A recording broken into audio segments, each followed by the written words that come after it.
हमारे लिए तो शमशान ही अच्छा है, हम तो वहीं रहेंगे। ये तो संसार की भोगी लोग हैं, जिनको महल चाहिए, जिनको धन चाहिए, जिनको गाड़ी चाहिए, जिनको बंगला चाहिए, हम तो शमशान में ही जाकर के रहेंगे।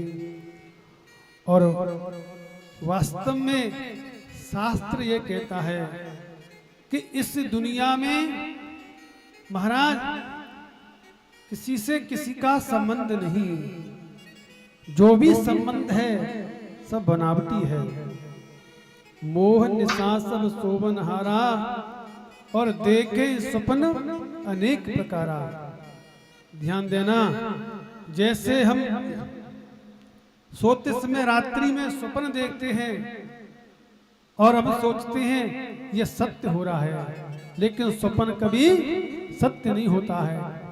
स्वप्न में हम कभी बाजार घूमने के लिए चले जाते हैं, स्वप्न में कभी हम मंदिर दर्शन करने के लिए चले जाते हैं, स्वप्न में कभी हम आकाश में उड़ने लग जाते हैं, और स्वप्न में कभी हम जल देखने लग जाते हैं। तो कहने का भाव है कि हम स्वप्न में जो देखते हैं उस समय हमको ये प्रतीत होता है ये सत्य घटना घटित हो रही है, लेकिन जैसे हमारे नेत्र खुलते हैं तो पता चलता है कि हम तो बिस्तर पर सो रहे हैं, सारा कुछ झूठा है। तो कोई भी पति पत्नी के साथ में नहीं जाता है। पति मानता है कि पत्नी मेरी है, शरीर छूटने के बाद में केवल अकेले जाना पड़ता है।